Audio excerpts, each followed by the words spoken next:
أولم ير الإنسان أنا خلقناه من نطفة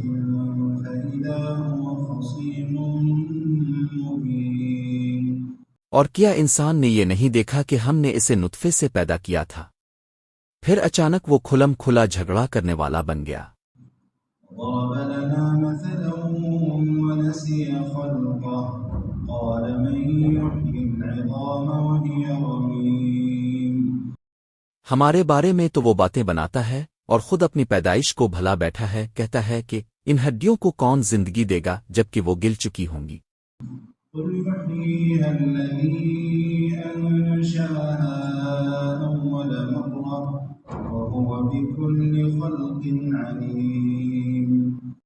کہہ دو کہ ان کو وہی زندگی دے گا جس نے انہیں پہلی بار پیدا کیا تھا، اور وہ پیدا کرنے کا ہر کام جانتا ہے۔ الذي جعل لكم من الشجر الأخضر نارا فإذا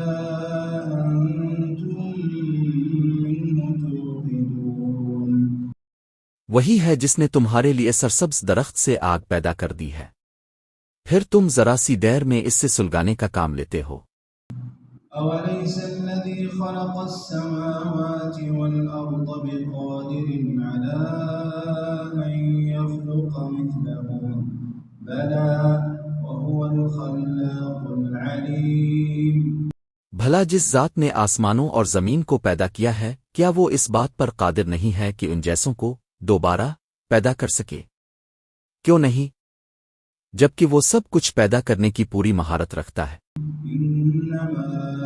أمره إذا أراد شيئا أن يقول له كن فيكون اس کا معاملہ تو یہ ہے کہ جب وہ کسی چیز کا ارادہ کر لے تو صرف اتنا کہتا ہے کہ ہو جا، بس وہ ہو جاتی ہے۔ سبحان الذي بيده ملكوت كل شيء وإليه ترجعون غرض پاک ہے وہ ذات جس کے ہاتھ میں ہر چیز کی حکومت ہے، اور اسی کی طرف تم سب کو آخر کار لے جایا جائے گا۔